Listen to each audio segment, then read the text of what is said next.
Hello दोस्तों, कैसे हैं आप। शंकरी पाठशाला में आप सबका स्वागत है। आज हम लोग बहुत ही इम्पोर्टेंट टॉपिक जो एग्ज़ाम के पॉइंट ऑफ व्यू से बहुत ही इम्पोर्टेंट होता है उस पे चर्चा करेंगे। तो आज का विषय है हमारा विधि निर्माण। विधि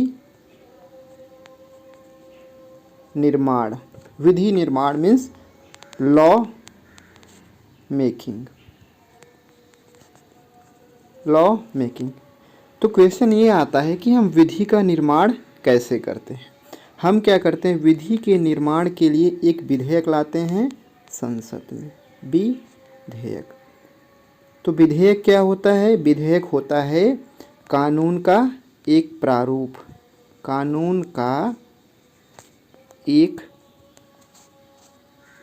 प्रारूप, ठीक है।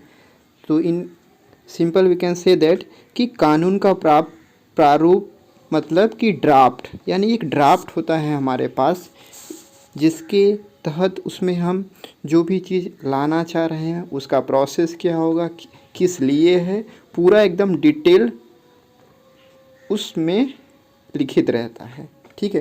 तो अब हम बात कर रहे हैं विधेयक। अगर विधेयक की बात कर रहे हैं तो हमें ये जान लेना बहुत ही ज़रूरी होता है कि विधेयक कितने प्रकार के होते हैं। तो टोटल विधेयक जो हैं 4 प्रकार के होते हैं। विधेयक 4 प्रकार के, ठीक है।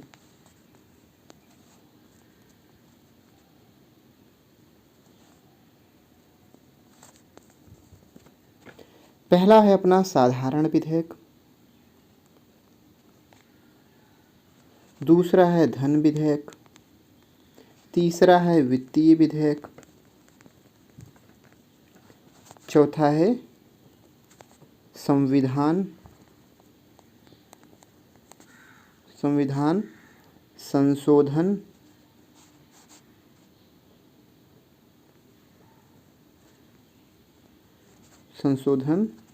विधेयक। संविधान संशोधन विधेयक। धन विधेयक का चर्चा हमारे संविधान के आर्टिकल 110 या अनुच्छेद 110 के तहत किया गया है। वित्तीय विधेयक की चर्चा हमारे संविधान में 117 अनुच्छेद के तहत किया गया और संविधान संशोधन अनुच्छेद 368 या 368 के तहत किया जाता है। चलिए अब हम क्या करते हैं, वन बाय वन एक एक विधेयक का डिटेल डिस्कशन करते हैं। तो पहला अपना आता है साधारण विधेयक, ठीक है। साधारण विधेयक। साधारण विधेयक को संसद के किसी भी सदन में प्रस्तुत किया जा सकता है, चाहे वो लोकसभा हो चाहे वो राज्यसभा हो। राज्यसभा हो, ठीक है। तो साधारण विधेयक को संसद के किसी भी सदन में लाया जा सकता है, चाहे राज्यसभा हो चाहे वो लोकसभा हो। चलिए अब हम चर्चा करते हैं कि विधेयक, ठीक है, कौन कौन ला सकता है, ठीक है। विधेयक कौन कौन ला सकता है।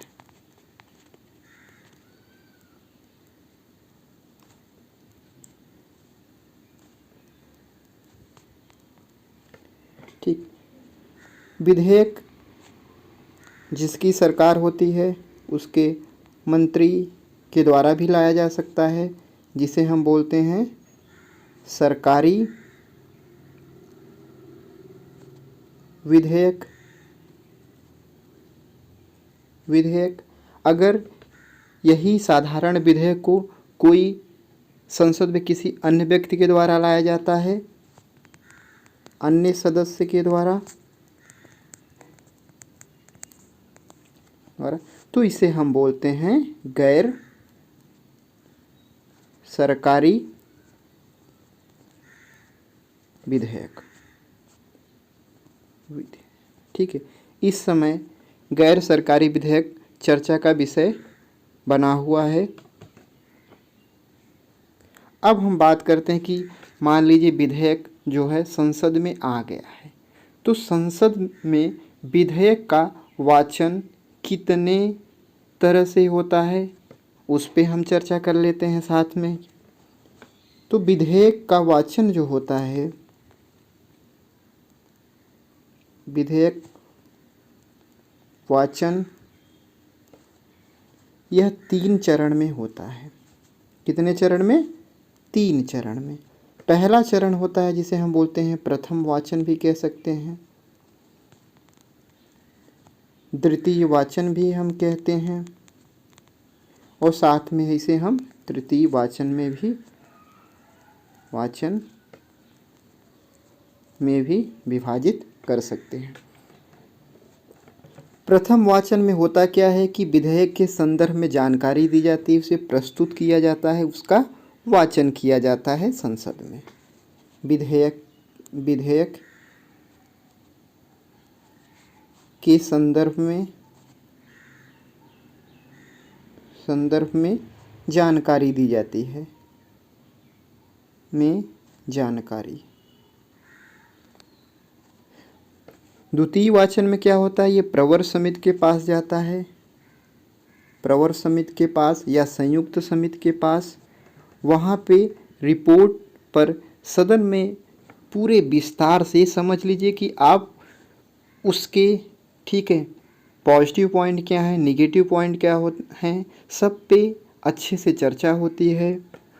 चर्चा होने के बाद तृतीय वाचन के तहत इसमें सदन में मतदान कराया जाता है। क्या कराया जाता है? मतदान का चरण। जब ये सारी प्रक्रिया एक सदन में पूर्ण हो जाती हैं, अगर तृतीय वाचन के बाद विधेयक को किसी पहले सदन के द्वारा पारित कर दिया जाता है, तो साधारण विधेयक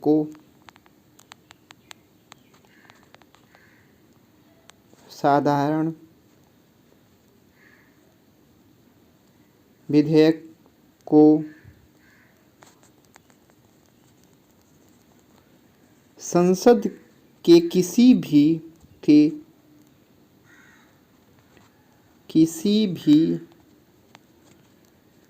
सदन में प्रस्तुत किया जा सकता है। ठीक है, दूसरा पॉइंट बेटा आप लिख लो, पहले से पारित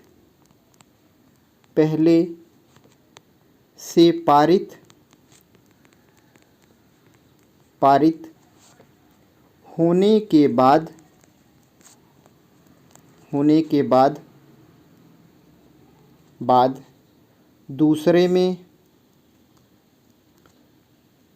दूसरे सदन में जाता है,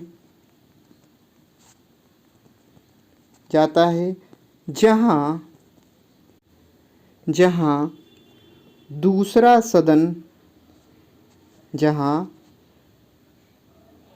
दूसरा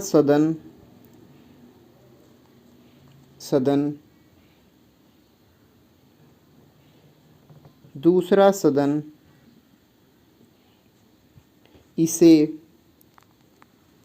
इसे स्वीकार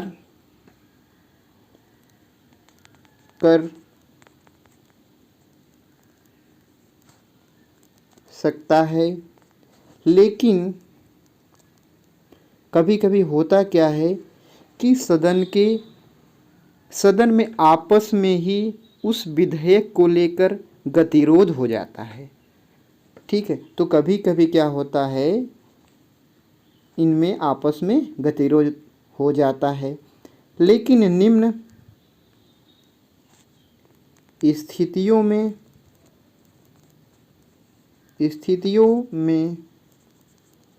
दोनों सदनों में में गतिरोध, गतिरोध का मतलब होता है कि वो एक दूसरे की चीज़ों को लेके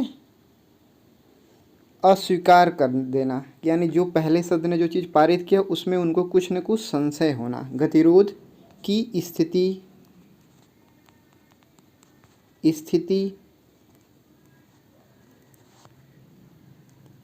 देखी जाती है। अब देखिए गतिरोध किन किन चीज़ों को लेकर हो सकता है, ठीक है। उसके कई कारण हो सकते हैं।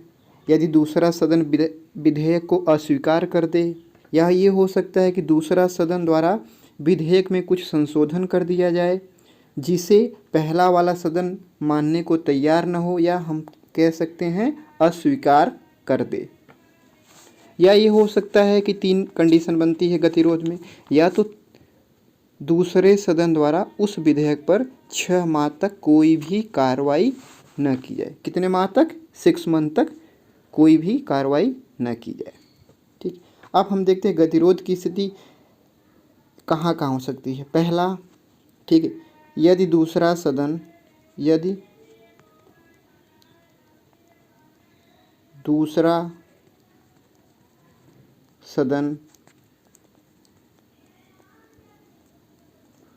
विधेयक को अस्वीकार कर दे, ठीक है। दूसरी स्थिति हो सकती है कि दूसरा सदन जो हो, दूसरे सदन द्वारा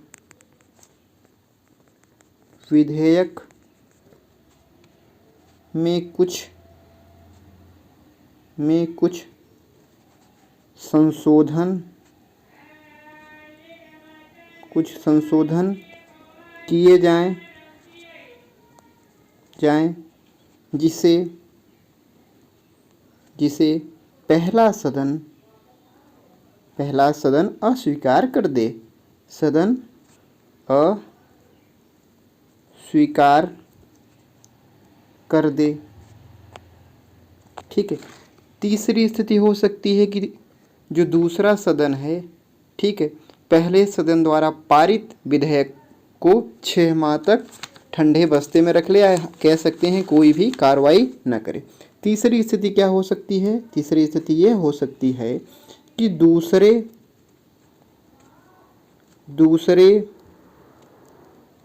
सदन द्वारा उस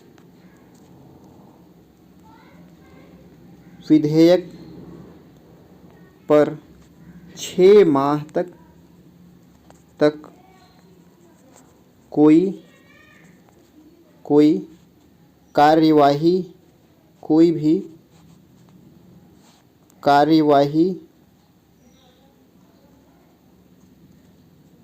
न की जाए, ठीक है। अगर ऐसी स्थितियां बन रही हैं तो यह मान लिया जाता है कि संसद के दोनों सदनों में आपस में इस विधेयक को लेकर गतिरोध बन चुका है, ठीक है। अगर स्थिति बन जाती है, उस केस में क्या होता है, एक संयुक्त बैठक बुलाई जाती है। कौन सी बैठक?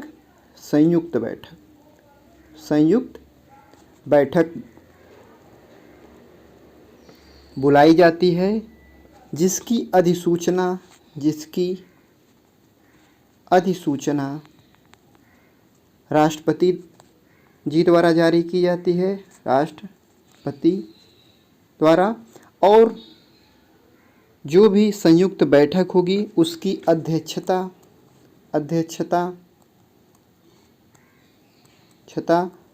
लोकसभा के स्पीकर के द्वारा की जाती है। किसके द्वारा की जाती है? लोकसभा के स्पीकर के द्वारा। तो ये क्वेश्चन पूछा जाता है कि संयुक्त बैठक की अधिसूचना कौन जारी करता है? तो राष्ट्रपति जी करते हैं। और इसकी अध्यक्षता कौन करता है? लोकसभा के अध्यक्ष। फिर एक क्वेश्चन आपसे पूछा जाता है कि अब तक भारत में इस तरह की कितनी संयुक्त बैठकें हो चुकी हैं। तो भारत में अब तक इस प्रकार की केवल 3 ही बैठक हुई हैं जो निम्न प्रकार हैं। पहला, दहेज विरोधी अधिनियम,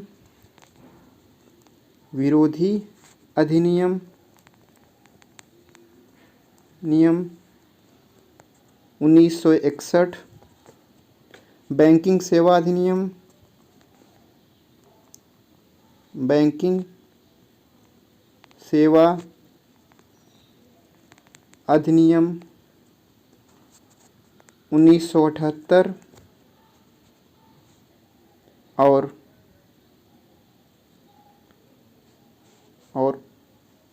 तीसरा है आतंकवाद निवारण अधिनियम, आतंकवाद